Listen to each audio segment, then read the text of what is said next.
Hello दोस्तों, कैसे आप सभी। मैं बीके सिंह आप सभी का मैथमेथ बीके सिंह में स्वागत करता हूं और मैं आशा करता हूं कि आप सभी स्वस्थ होंगे, मस्त होंगे और अपनी पढ़ाई और सेहत का भी अच्छे से ख्याल रख रहे होंगे। तो आज हमारा टाइम एंड डिस्टेंस का 10th सेशन है। तो इससे पहले 9 सेशन कंप्लीट हो चुके हैं। तो जो भी न्यू स्टूडेंट है, जो हमारे पहले वाले सेशन है, तो पहले जाकर उन्हें देखें जब भी डायरेक्ट इस वीडियो पर आए, क्योंकि हमारी पूरी भूमिका बन चुकी है और इसमें सीजीएल मेंस के लेवल के सवाल चल रहे हैं, तो उनकी समझ में काफ़ी कम आने वाला है इधर अगर डायरेक्ट आए तो जो मैंने लास्ट वीडियो कराया था उसी से थोड़ा सा रिलेटेड आज मेरे सवाल हैं। जो मेरा 9th में नंबर का वीडियो है उसी को मैं थोड़ा सा कंटिन्यू करूंगा और आज पूरे के पूरे सेशन में मैं 3 से 4 सवाल ही कराऊंगा, लेकिन वो सवाल काफ़ी क्रिटिकल होते हैं और काफ़ी कोचिंग इंस्टीट्यूटों में छुड़वा दिए जाते हैं। तो अगर आपको चैनल से कोई फायदा होता है तो इनमें से आप कुछ कर भी सकते हैं। तो मेरा इसमें आज का पहला सवाल है वो आपकी स्क्रीन पर। पहले रोकना है, पहले सवाल पढ़ना है। अगर होता है तो ठीक है, नहीं होता है तो वीडियो जारी रखना है।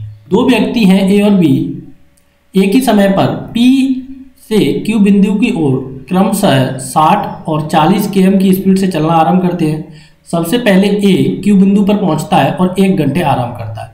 जो लास्ट सेशन था 9th नंबर का, उसमें आराम वाले सवाल नहीं थे। और फिर पी बिंदु की ओर चलना आरंभ करता है और रास्ते में बी से आर पॉइंट पर मिलता है। पी और क्यू के बीच की दूरी 200 km है, तो क्यू और आर के बीच की दूरी क्या होगी। अब जिन लोगों ने मेरा 9th नंबर का सेशन देखा है तो उन लोगों की समझ में ये सवाल पूरा आ चुका है, क्योंकि उन सेशनों में केवल आराम का टाइम नहीं था, तो इसमें आराम का टाइम आ चुका है। तो कैसे आराम के टाइम को आप इसमें से करेंगे, अब आपको थोड़ा सा ये सही से समझना है। तो मैं इसकी पहली आपको एक बेसिक भूमिका बता देता हूँ कि अगर ये सवाल आपको बेसिक से बनाना है तो कैसे बनाएंगे। अगर यही सवाल आपको थोड़ी सी क्रिटिकल तरीके के साथ या फिर थोड़ी सी मैं बोलूँ आसानी के साथ बनाना है तो कैसे बनाएंगे। तो देखते हैं पहला सवाल कि देखो ए की स्पीड क्या है। ए की स्पीड है मेरी 60 और बी की स्पीड क्या है, बी की स्पीड है 40। तो ए बड़ा चालाक बंदा है। सबसे पहले देखो ये मेरा कोई पी पॉइंट है और ये मेरा कोई क्यू पॉइंट है। एक क्यू बिंदु पर पहुंच गया और 1 घंटे इसने यहाँ पर बैठ के आराम किया, फिर उसके बाद इधर चलना आरंभ करता है और फिर लौटता है कोई आर पॉइंट पर, और इधर से अभी बी चल ही रहा है। इधर से अभी कौन चल रहा है, बी चल ही रहा है। इसने यहाँ पर आराम किया 1 घंटा। अब समझना क्या है, आपको पता है कि एस बराबर डी अपॉन टी होता है, टी बराबर डी अपॉन एस होता है। ठीक है जी, आपको इतना पता है। अब ए ने 60 किलो, देखो अब यहाँ पर टाइम का इशू है तो मैं टाइम के इशू को अभी रिजॉल्व करने की कोशिश करूंगा, आपको मेरे साथ बने रहना है कि ए ने कितने घंटे में ये दूरी तय की होगी। तो ए के द्वारा तो देखेंगे कि 200 क्या है, मेरी 200 डिस्टेंस है और ए की स्पीड क्या है, तो ए की स्पीड है 60। तो इसे क्या लिखेंगे आप, 10/3 आवर। तो ए कितने घंटे चला होगा, ए कहेंगे जी आपकी ए 10/3 आवर चला है। तो बी ने क्या किया है कि जो ए ने आराम किया है उतने टाइम तो बी चलता रहा है। बस यहीं पर समझना है आपको। ए ने टोटल दूरी तय की मेरे भाइयों 10/3 में, और बी ने कितने में की, तो बी ने की 10/3 प्लस 1 आवर। जो ए ने आराम किया उस टाइम पर बी तो चल ही रहा है, तो बी में मैं 1 घंटा और ऐड कर दूंगा। तो यहां से बी कितने घंटे चला, तो 10 + 3/3।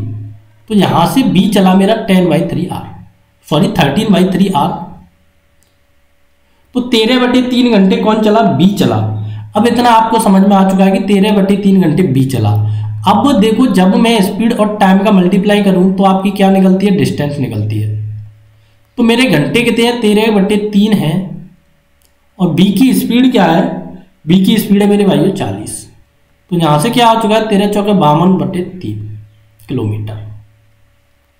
तो बी ने कितनी डिस्टेंस तय की, देखो ये वाली मैंने डिस्टेंस निकाल ली। जो अभी मैंने ये सांप काटा है, ये वाली डिस्टेंस कितनी आ चुकी है मेरी 520/3। अब मैं कहूं कि पी और क्यू के बीच की दूरी मेरी 200 है। कौन सी, पी और क्यू के बीच की दूरी यहां से जहां तक की मेरी 200 है, और यहां से जहां तक की मैं निकाल चुका हूं 520/3। अगर मैं इस टोटल में से इसे सब्ट्रैक्ट कर दूं तो बताओ ये वाली दूरी आएगी कि नहीं। काफी लोगों की समझ में आ रहा है। तो ए और बी के बीच की दूरी क्या होगी, तो distance between A and B. तो टोटल क्या है आपकी 200 में से आपको क्या सब्ट्रैक्ट कर देना है 520/3। तो ये हो गया आपका 600 माइनस 520/3, तो इसे क्या लिखेंगे आप 80/3। तो ए और बी के बीच की दूरी क्या है 80/3 है, ठीक है जी। ए और बी के बीच की दूरी क्या है 80/3 है। अब मैं क्या निकालूंगा कि मेरी जो दूरी आई है 80/3, ये क्या आ चुकी है km, हाँ 80/3 क्या आ चुकी है km आ चुकी है। अब क्या निकालना है आपको कि जो 80/3 दूरी आई है इसे ए और बी, देखो बी इधर से जा रहा है और ए इधर से आ रहा है, तो अपोजिट डायरेक्शन है। तो इसके लिए मैं थोड़ा सा न्यू पेज ले रहा हूँ, आपको सवाल थोड़ा रिलेट करना है क्योंकि इसमें कोई दिक्कत ना आए। तो देखो जो 80/3 आई है उसे थोड़ा सा फिर से समझें कि ये P बिंदु है, ये Q बिंदु है, ये R बिंदु है। अभी B देखो इधर से चल रहा है और A इधर से लौट के आ रहा है, तो डायरेक्शन कैसी हो चुकी है मेरी अपोजिट हो चुकी है। और A की स्पीड मेरी 60 है और B की स्पीड मेरी 40 है, तो ये क्या आ चुकी है आपकी डिस्टेंस आ चुकी है। तो अब क्या निकालेंगे आप कि जो 80/3 डिस्टेंस है इसे A और B कितने समय में तय करेंगे। तो A और B इसे कितने समय में तय करेंगे, तो 40 + 60 में तय करेंगे। तो 80/, ये क्या हो चुका है आपका 30 × 100। तो ये क्या आ चुका, A और B इसे कितने टाइम में तय करेंगे, इतने टाइम में तय करेंगे। तो ये मैंने काटा, ये 4 बार गया, ये 5 बार गया, तो यहाँ से 4/15 R आ चुका है। तो A और B के बीच की जो डिस्टेंस है इसे ये कितने आवर में रिजॉल्व कर पा रहे हैं, इस सांप को ये 4/15 आवर में रिजॉल्व कर पा रहे हैं। अब वो देखो ये यहाँ तक किसने तय किया है, लौट के A ने तय किया है। तो ये वाला डिस्टेंस A 15/4 आवर में 60 किलोमीटर से कितना डिस्टेंस तय किया होगा, तो आप कहेंगे जी 16 किलोमीटर। तो जो मेरा सांप आया है वो कितना आ चुका है, 16 किलोमीटर का आ चुका है। ये वाला सांप मेरा कितना का आ चुका है, 16 का आ चुका है। ए का क्यों डिवाइड किया, मैं ए का क्यों मल्टीप्लाई किया, देखो ये तो मेरा टाइम है, टाइम में मैंने स्पीड से मल्टीप्लाई किया तो मेरी डिस्टेंस निकल के आ जाएगी। तो ये वाला सांप 16 आ गया और टोटल कितना था आपका, ये पूरा का पूरा सांप था आपका 200। तो 200 में से 16 गया तो ये कितना बचेगा, 184 बच गया। तो इस प्रकार से आपको ये सवाल करना है। काफी लोगों को सवाल बोर्ड के ऊपर होकर गया है, तो किसी को पेशेंस नहीं आना है, सवाल में बने रहना है। तरीका नंबर 2, तरीका नंबर 2 क्या कहता है मेरा, आपको थोड़ा सा बनना है सवाल में, क्योंकि ये जब ही बनेगा कि ये मेरा P बिंदु है और ये मेरा क्या बिंदु है, R बिंदु, ये Q है और ये कोई मेरा मान लो पॉइंट R है, ठीक है जी। अब यहां से यहां तक की दूरी आपको कितनी दी है, 200 किलोमीटर, तो यहां पर आप 200 लेंगे। अब देखो मैंने कल लास्ट सेशन में बताया था कि A और B की स्पीड का रेशियो क्या है, इसकी 60 है और इसकी 40 है, तो इसकी 3 है और इसकी 2 है, ठीक है जी। तो इसकी 3 है, इसकी 2 है, तो देखो ये रेशियो थोड़ा सा कैलकुलेटिव हो जाएगा, तो मैं इसे सीधा सीधा रेशियो लिखता हूँ 6:4। क्यों लिखा है वो अभी आपकी समझ में आएगा कि मेरा रेशियो क्या है स्पीड का, ये किसका रेशियो है, स्पीड का। जब टाइम कांस्टेंट है तो डिस्टेंस का रेशियो भी क्या होता है, वही होता है 6:4। अब ए ने क्या किया, ए देखो इधर से चला, इधर पहुंचा और इधर से लौटकर इधर आ गया, और ए का कितना यूनिट हो रहा है, 6 यूनिट डिस्टेंस हो रहा है। और बी अभी यहां से चल रहे हैं, अभी महाराज बी यहां पर ही पहुंचे हैं, तो बी का कितना यूनिट है, बी का 4 यूनिट, ठीक है जी। समझना है जहां से जहां तक पी और क्यू के बीच की डिस्टेंस में यूनिटों में लेकर चल रहा हूं, तो मेरी कितनी है 4 यूनिट। और ए की ये पूरा राउंड कितने का हो पा रहा है, 6 का हो रहा है। और ए ने क्या किया है, 1 घंटे आराम किया, ए ने क्यू पर पहुंचकर 1 घंटे आराम किया, तो मैं उसे आराम ना कराकर 1 घंटे चला देता हूं। ऐसा क्यों कर रहा हूं, क्योंकि मैं कर रहा हूं यहां पर टाइम कांस्टेंट, कि दोनों का टाइम कांस्टेंट हो गया। ए ने जितनी देर विश्राम किया, मैंने ए इतनी देर चला लिया। ए कितनी स्पीड से चल रहा है, 60 से चल रहा है, तो वो 1 घंटे में कितना चलेगा, 60 चलेगा। तो थोड़ा सा समझे, देखो 1 यूनिट यहां पर हो चुका है, तो ये पूरा कितना हो गया 5। अब ये वाली डिस्टेंस है, देखो 1 घंटा चलाना है तो 30 में आया होगा और 30 में गया होगा, आना प्लस जाना कितना हो चुका है आपका, 60 हो चुका है। क्योंकि 1 घंटे उसने आराम किया तो 1 घंटे में 60 किलोमीटर चला होगा, तो 30 पहले पहुंचा होगा फिर लौट के आया होगा। ऐसा तो नहीं है कि 60 किलोमीटर आगे चला जाएगा तो 1 घंटा लगेगा, फिर 1 घंटे में वो वापस आएगा तो 2 घंटे हो जाएंगे। तो 30 आना प्लस 30 जाना, ठीक है जी। तो 1 यूनिट जहां से जहां तक हो गया और 1 यूनिट ये हो गया, तो आपके पास टोटल कितने यूनिट हो चुके हैं, 6 यूनिट हो चुके हैं, ठीक है जी। अब जो भी मेरा यूनिट बन पा रहा है कि ये मेरा टोटल यहां से जहां तक आपको लेना है 1, और जो लौट कर आया कौन से वाला, ये वाला, देखो मैं सही से समझना है, ये वाला सांप है ये कितना यूनिट हो पा रहा है आपका, 1 यूनिट हो पा रहा है। तो ये पूरा का पूरा यहां से लेकर यहां तक 5 यूनिट हो गया। 200 पहला है, 30 और ऐड कर दूं तो 5 यूनिट की वैल्यू क्या हो चुकी है मेरी, 230 हो चुकी है। 5 यूनिट की वैल्यू 230 हो चुकी है। तो 1 यूनिट की वैल्यू क्या आएगी, तो 230/5, तो यहाँ से आ गया आपका 40। तो 1 यूनिट आपकी कहाँ से कहाँ तक बन रही है, देखो समझो यहाँ से जहाँ तक आपकी 1 यूनिट बन रही है। तो इसमें देखो 30 तो ये वाली डिस्टेंस है, मेरे को पता है। तो जो मेरी Q और R की डिस्टेंस बचेगी, तो 40 में से मैं 30 सब्ट्रैक्ट कर दूं तो कितनी बची, 16 बच गई, 16 km। तो ये क्या आ चुकी है मेरी 16 है, तो ये कितनी होगी 184। तो दोनों ही तरीके बड़े आसान है। ये वाला तरीका थोड़ा सा आपके समझने का बेसिस पे है कि अगर ये आपको समझ आ गया तो आप बड़ी आसानी के साथ कर देंगे, अगर नहीं आया तो आपको थोड़ी सी दिक्कत हो जाएगी। इन सवालों को करने का तीसरा नंबर तरीका, कि क्या तरीका है कि देखो ए ने क्या किया, टोटल डिस्टेंस मेरे को दी है 200, ठीक है जी। अब ए की स्पीड दी है मेरे को 60 और बी की स्पीड दी है मेरे को 40 और ए ने ब्राम किया 1 घंटे। अब देखो S बराबर d/t होता है और t बराबर होता है d/s। तो जो भी मेरी डिस्टेंस है, मान लो ये मेरी P बिंदु है, ये मेरा Q बिंदु है और ये मेरा R बिंदु है। तो यहाँ से जहाँ तक मान लो ये x है, तो ये x लौट कर आया होगा या फिर x ज़्यादा किया होगा। अब जिसकी डिस्टेंस ज़्यादा है वो कितना दूरी तय किया होगा, इसकी डिस्टेंस ज़्यादा है, उसने 200 प्लस x तय किया होगा। किसने, ए ने तय किया है, ठीक है जी। अब कम किसने तय किया है, 200 माइनस x तय किया, जिसकी स्पीड कम है 40 है। अब देखो कौन सा बड़ा है कौन सा छोटा है, अगर नहीं पता है तो मोड़ लगा दीजिए, जो भी नेगेटिव है वो प्लस आ जाएगा। और इसका अंतर ही क्या है, जो मैंने अंतर लिया है, कल देखो मैं बराबर लिख रहा था, क्यों, क्योंकि दोनों जगह मेरा टाइम कांस्टेंट था, लेकिन आज 1 घंटे का अंतर है। तो इन दोनों का भी मेरे को क्या लेना पड़ेगा, इसे 200 माइनस x/40 लिखेंगे, इसे 200 प्लस x/60 लिखेंगे और यहाँ पर 1 r लिखेंगे। तो इसे अगर आप सॉल्व करेंगे तो आपके पास x की वैल्यू आ जाएगी और x की वैल्यू 16 आएगी और इसकी वैल्यू 184 आ जाएगी। तो मैं इसे सॉल्व नहीं कर रहा हूँ क्योंकि ये मैं प्रीवियस में सॉल्व कर ही चुका हूँ। तो ये सवाल देखो मैंने काफ़ी तरीकों से समझाया और इस सवाल पर मैंने 10-12 मिनट स्पेंड किया। अब आता हूँ मैं अपने नेक्स्ट सवाल पर, और नेक्स्ट सवाल आपको देखना है कि नेक्स्ट सवाल कैसे बनाना है। कि पहले सवाल रीड करना है, उसके बाद सवाल को पढ़ना है। थोड़ा सा नेक्स्ट लेवल है सवाल में कि 2 व्यक्ति ए और बी एक ही समय पर पी बिंदु से क्यू बिंदु की ओर क्रमशः 30 और 20 km प्रति आवर की स्पीड से चलना आरंभ करते हैं। सबसे पहले ए क्यू बिंदु पर पहुंचता है और आधे घंटे आराम करता है और फिर पी बिंदु की ओर चलना आरंभ करता है और क्यू बिंदु से 34 km की दूरी पर बी से मिलता है। तो इसने आपके पूछी है कि पी और क्यू के बीच की दूरी क्या होगी। सॉरी, मतलब कहने का ये है कि इसने आपके क्या पूछा है, मेरे को टोटल डिस्टेंस पूछा है। जो पहले डिस्टेंस मेरी 16 आई थी, इसकी इसने अब इसमें वैल्यू दे दी है, ठीक है जी। तो कैसे करेंगे सवाल देखते हैं। कि फिर से वही सीन है कि सीन ये है कि ये मेरा पी बिंदु है, ये मेरा क्यू बिंदु है, ये मेरा आर बिंदु है और ये वाली डिस्टेंस आपको 32 दी है और ये वाली डिस्टेंस आपसे पूछी है, ठीक है जी। तो मैं इसे क्या मान लेता हूँ, x मान लेता हूँ कि जो मेरी p और q की डिस्टेंस है वो क्या है, मेरी x है। तो इसे लिखें आप, let distance between p and q, तो क्या है x के, ठीक है जी। x किलोमीटर मैंने एज्यूम कर लिया। तो a q बिंदु पर कितने आवर टाइम में पहुंचा, तो a reach at q point. तो देखो a की स्पीड है 30 और मेरी डिस्टेंस कितनी है x, तो इसे क्या लिखेंगे x/30r, ठीक है जी। s बराबर d/t है। तो डिस्टेंस में अगर आप स्पीड से डिवाइड करेंगे तो आपका टाइम निकल कर आ जाएगा।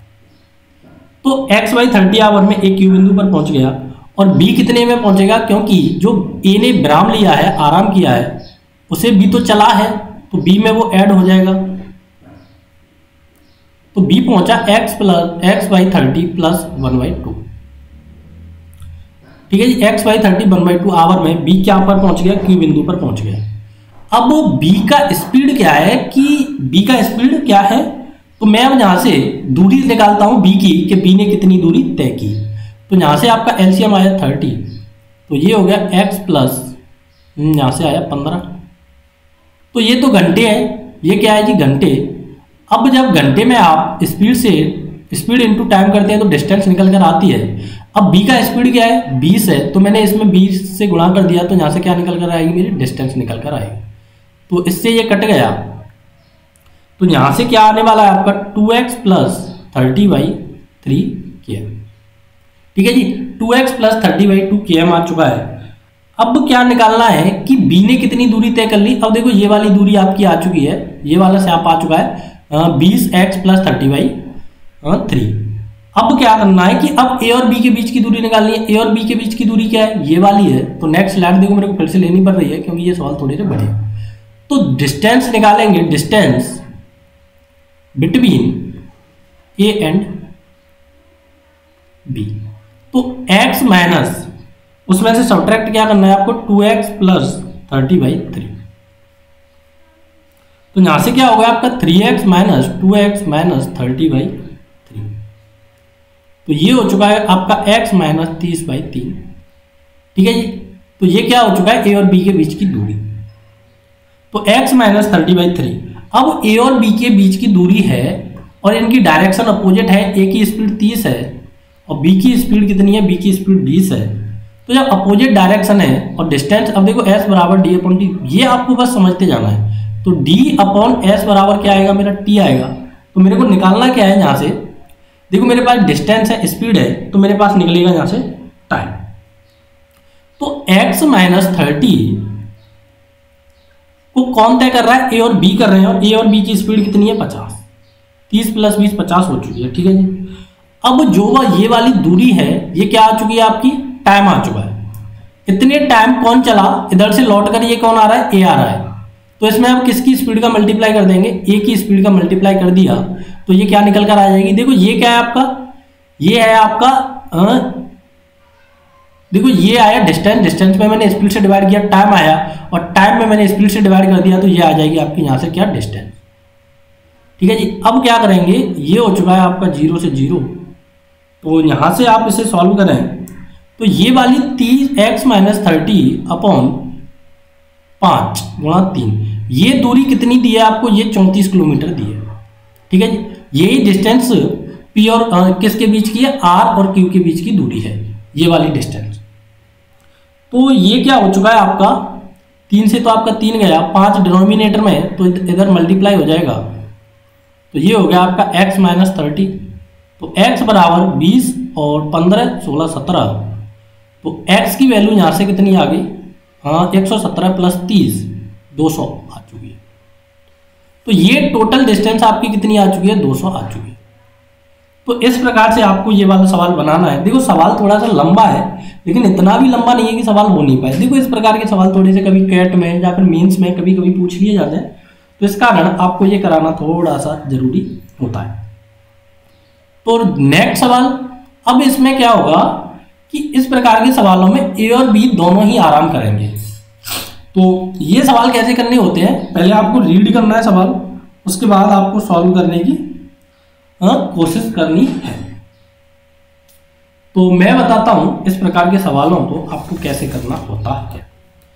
कि दो व्यक्ति हैं, अब देखो एक तो सवाल ही इतना जगह घेर लेता है, तो ये दो सवाल, एक और दो सवाल, तो आज देखो 2 ही सवाल मैं सॉल्व करा रहा हूँ। वीडियो थोड़ा सा लंबा हो जाएगा क्योंकि कोई भी सवाल 5 मिनट से ज़्यादा मैं चल पा रहा है। तो देखो ये 2 सवाल हैं, ये आपके लिए होमवर्क है। अगर ये सवाल अगर आपसे बन पाते हैं तो इसको बनाना है, नहीं बन पाते हैं तो मैंने कल सॉल्व पक्का कराने वाला हूँ, क्योंकि आपको पता ही है कि कोई भी सवाल आपका रहेगा नहीं। तो ये सवाल थोड़े से कैट और सीजीएल मेंस में ज़्यादा पूछ लिए जाते हैं। आपको पता पड़ रहा है कि ये सवाल मल्टीपल स्टेप सवाल हैं, तो जब भी मल्टीपल स्टेप सवाल हो तो ये सवाल आपके मेंस या फिर सीजीएल पर ही पहुंचते हैं या फिर कैट पर पहुंचते हैं। अगर सीएचएसएल में ऐसे सवालों पर आने की कोई भी एक्सपेक्ट नहीं होती है, ना एमटीएस में, ना सीजीएल प्री में भी नहीं होती है, सीएचएसएल तो दूर की बात है। तो इन सवालों को थोड़ा सा आपको संजो के रखना है, क्योंकि ये किताबों में थोड़े से कम मिलेंगे, क्योंकि ये कैट की बुकों से थोड़े से प्रीफर किए गए। तो मैं आशा करता हूँ कि ये सेशन आपके लिए काफ़ी ज़्यादा हेल्पफुल है। अब देखो इस प्रकार के सवालों को आप देखते हैं तो आपको पता पड़ता है कि एस बराबर डी अपॉन टी का फॉर्मूला कितना इंपॉर्टेंट हो जाता है। देखो कितने गजब गजब सवाल है, ये एक ही सवाल बच्चों को हिलाकर फेंक देता है। तो ये सवालों की आपकी अग्नि परीक्षा ली जाती है कब, जब किसी आप कोई नए कोचिंग इंस्टीट्यूट में जाते हैं तो वहाँ पर आपको इसी प्रकार के सवाल दिए जाते हैं कि बच्चे थोड़ा सा हिल जाए और उनको जो कोचिंग में जा रहे हैं उसको थोड़ी सी ज़्यादा प्रेफरेंस दें। तो मेरे भाइयों, कभी भी जब भी आप कोई भी कोचिंग इंस्टीट्यूट में जाएं तो इस प्रकार के सवाल कभी पेपर में नहीं आते। हमेशा ऐसे सवाल पेपर में आते हैं जो सारे लोगों पर आते हैं, लेकिन सिलेक्शन उन लोगों का होता है कि उन सवालों को जो स्टूडेंट तेजी से कर पाता है। देखो, एसएससी का पेपर ऐसा नहीं है कि उसे सॉल्व ना हो पाए। एटलीस्ट मैथ तो सारे लोग सॉल्व कर ही सकते हैं, पर जल्दी कौन सॉल्व कर रहा है, सिलेक्शन उसका होता है। क्योंकि मैथ में जो टाइम बचा के रीजनिंग में भी देना है, इंग्लिश में भी देना है, जीएस में भी देना है, तो आपको थोड़ा सा अपना टाइम सेव करना है। और टाइम सेव कब होगा, जब आपकी बेसिक अंडरस्टैंडिंग आपके माइंड में पूरी की पूरी क्लियर होगी। तो अगर वीडियो से आपको थोड़ा सा भी फायदा होता है तो वीडियो को थोड़ा सा प्लीज़ शेयर करें और चैनल को सब्सक्राइब करें, जिससे कि हमारे आने वाले वीडियो की नोटिफिकेशन आपको मिलती रहे टाइम टू टाइम। तो जब तक के लिए जय हिंद, thank you for watching, take care, bye bye.